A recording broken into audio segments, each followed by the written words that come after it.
Ça marche.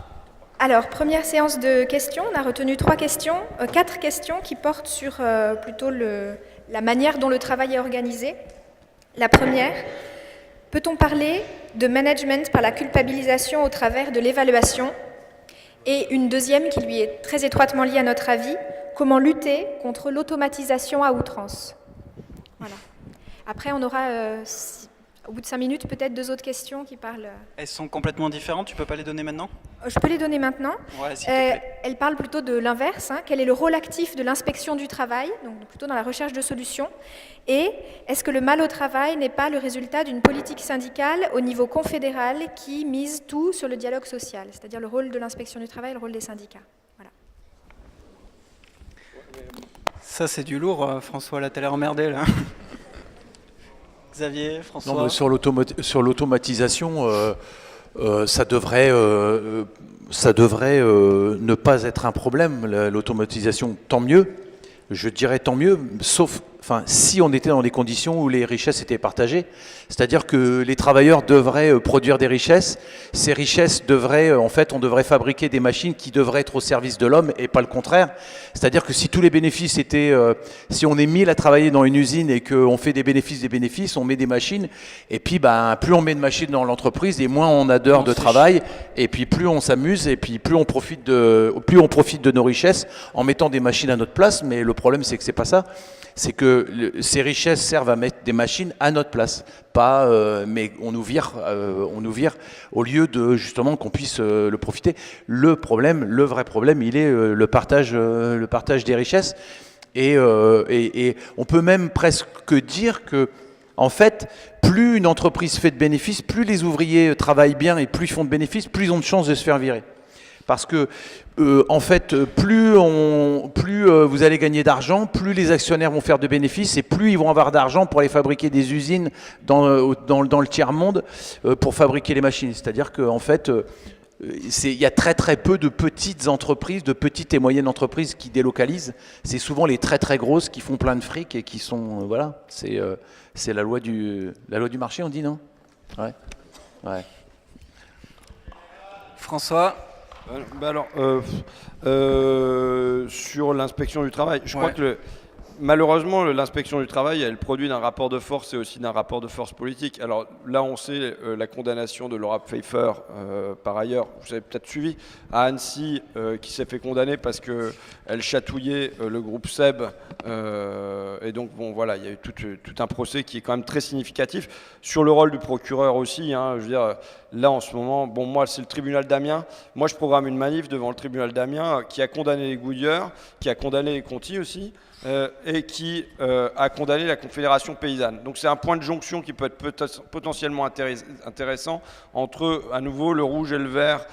Et par ailleurs, moi je me suis bagarre depuis 15 ans pour faire juger un accident du travail sur Amiens, un jeune de 19 ans qui a été écrasé par 3 tonnes de pierre sur un chantier d'insertion de la ville d'Amiens. Le parquet a tout fait pour qu'il n'y ait pas de procès. Et donc voilà, là le 2 poids 2 mesures en matière judiciaire, moi on l'a dans le pif droit sur Amiens. Donc c'est vrai que moi je peux programmer une manif devant le tribunal, mais bon voilà mon truc. Après sur le dialogue social, ouais. Dialogue social, bon je veux dire... Il y a un certain nombre d'organisations qui ont manifesté. Je veux dire, la CFDT est passée de l'extrême gauche à la droite, quoi. Bon, c'est une chose. Bon.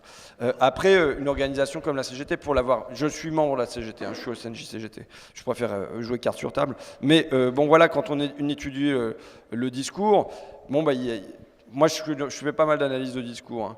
Il y a tout un temps où, dans les années 80, il y a des grosses questions, et début des années 90, y compris sur même si les syndicats vont continuer à exister. Donc il faut voir dans quel contexte se fait, avec quel sentiment de puissance ou d'impuissance se font des transformations à l'intérieur d'une organisation, quoi. Donc effectivement, après, le choix d'adhérer à la Confédération européenne des syndicats est un choix qui se fait dans un moment où la CGT se sent un peu le dos au mur pour continuer à exister. Donc après, il y a toutes des questions comme ça qui peuvent se poser. Moi, de toute façon, le dialogue social, moi, j'y suis pas opposé. Enfin, appelons ça la négociation. De toute façon, on finit toujours par négocier, par arriver à un compromis compromis. Maintenant, c'est pas parce qu'il y a du dialogue social que ça ne doit pas se passer dans le cadre d'un rapport de force.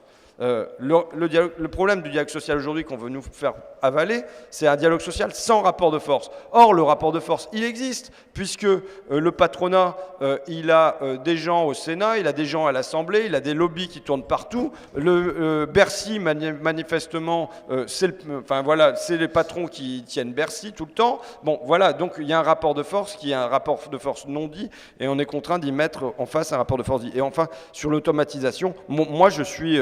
alors, il y a ce truc comme quoi... Vous savez, au début des années 80, grosso modo, on travaillait une semaine pour les dividendes des patrons. Maintenant, on travaille 4 semaines pour des actionnaires, plus exactement. Maintenant, on travaille 4 semaines. Voilà, c'est comme si 4 semaines par an, le temps de travail est consacré à payer les dividendes des actionnaires. Aujourd'hui, quand il y a du pognon qui est dégagé par les entreprises, majoritairement, il ne va pas aux salariés, il ne va pas à l'investissement, il va aux actionnaires. Et ça, c'est un gros problème, à la fois pour les salariés sans doute, mais aussi pour l'avenir des entreprises potentiellement, quoi.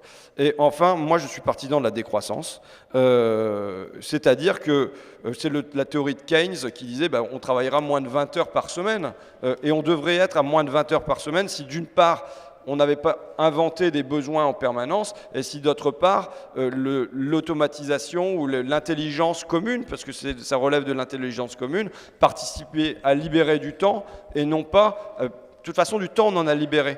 Mais le problème, c'est qu'on en a fait ça n'a pas été une organisation de la libération du temps, ça a été du temps contraint. Ça s'appelle le chômage.